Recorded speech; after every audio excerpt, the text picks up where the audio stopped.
Recordamos hoje com muito pesar os 59 anos do golpe militar de 1964. O período sombrio marcou e ainda marca a vida de muitos brasileiros. Ainda assim, alguns, por desconhecimento, pedem o retorno dessa época amarga, onde muitos morreram e outros continuam desaparecidos.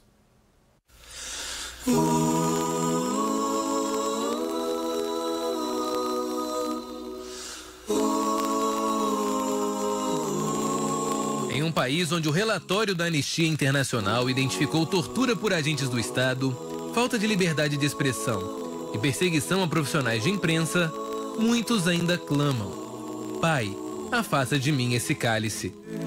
Pai, afasta de mim esse cálice de vinho tinto de sangue.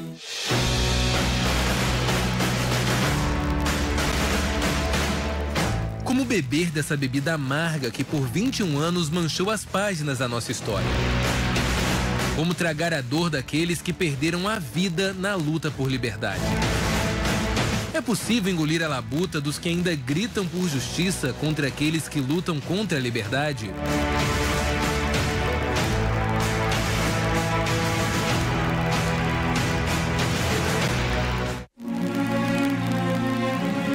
As sombras do Brasil de 64 ainda pairam sobre nós. Mas nada se compara ao período sombrio que vivemos.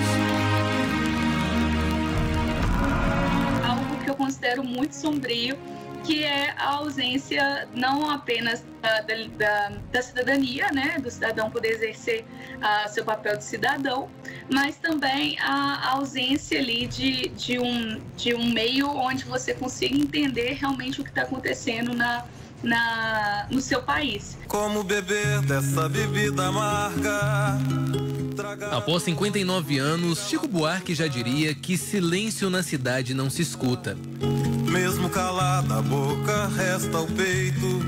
Silêncio na cidade não se escuta. Caminhando contra o vento, sem lenço, sem documento, no sol de quase dezembro. A luta por democracia possibilitou o direito ao voto, a escolha de nossos representantes, aos nossos direitos e deveres como sociedade. Em cardinales bonitas, eu vou. Declaro promulgada o documento da liberdade, da dignidade, da democracia, da justiça social do Brasil. Que Deus nos ajude que isto se cumpra. Essa Constituição, ela traz novamente a importância da democracia, a importância do Congresso, a importância da imprensa ser livre, a importância da liberdade pessoal. Então, ela traz muitos tópicos que foram exterminados pelos militares durante esses 21 anos, né? Durante esse longo período de ditadura no nosso país. A história tem nome, rosto e lugar. No dia 31 de março de 1964, as tropas comandadas pelo general Olímpio Mourão saíram de Juiz de Fora sentido Rio de Janeiro. Trajeto este que marcaria o período mais sombrio de nossa história.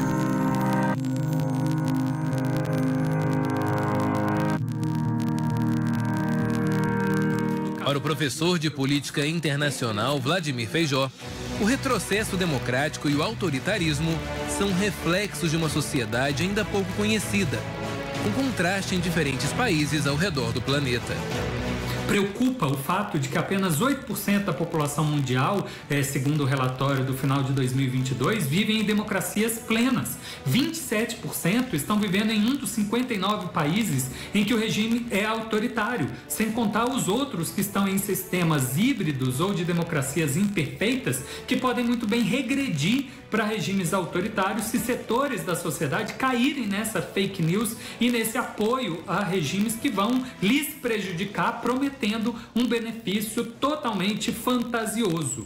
Pai, afasta de mim esse cálice de vinho tinto de sangue. Talvez o mundo não seja pequeno e nem a vida um fato consumado. Atordoados, muitos permanecem atentos para que no futuro não tenhamos um novo cálice. Quero perder de vez tua cabeça, cálice. Minha cabeça perder teu juízo, cálice. Quero cheirar fumaça de óleo diesel, cálice. Me embriagar até que alguém me esqueça, cálice. E 59 anos após o início do golpe militar, parcela da população ainda flerta com um movimento sombrio, com uma triste realidade para o país e um desrespeito a toda a sociedade. Pedro Bonenberger. Elias, a gente completa nesse final de semana 59 anos do início da ditadura militar aqui no país. O golpe militar, que começou em abril de 1964, se estendeu por 2 décadas aqui no Brasil, trouxe diversos traumas e prejuízos para o nosso país. Olha, é uma data, sem dúvidas, Elias, para não se comemorar. Por mais que isso beire a obviedade, às vezes é preciso dizer o óbvio, né? Infelizmente a gente tem uma memória curta, infelizmente nós não tratamos de forma adequada as nossas memórias da ditadura. Vale lembrar que a ditadura militar foi um período marcado pela falta de liberdade de expressão, pela opressão das pessoas que tentavam se posicionar contra o governo, inclusive com cassação, com tortura das pessoas e com morte também de milhares de pessoas. Inclusive essas mortes que até hoje são investigadas depois que o regime militar encobertou diversos crimes que cometeu durante essas 2 décadas que assumiu. A ditadura militar foi um período marcado pela falta de liberdade de expressão em vários âmbitos, no dia a dia, nas conversas e ao mesmo tempo na cultura. Nós tivemos censuras de músicas de diversos artistas da música popular brasileira em especial, e hoje nós temos aí diversas canções que falam, né, sobre esse assunto, que passaram pela censura da ditadura, músicas de Caetano Veloso, de Chico Buarque, de Gilberto Gil, artistas que alguns deles chegaram a serem exilados nessa época da ditadura militar. Foi uma época com censura do lazer, foi um período também de muita corrupção.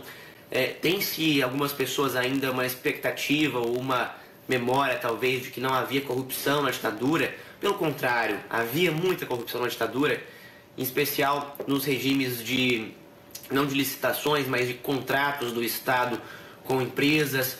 E a questão é que nessa época não se investigava, não havia órgãos de regulação, havia apenas a opinião dos presidentes, né, que sucederam, ditadores que sucederam nesse período de 20 anos aqui no nosso país. Vale fazer uma reflexão para os tempos atuais, Elias. Como eu disse, nós não trabalhamos muito bem as memórias da ditadura.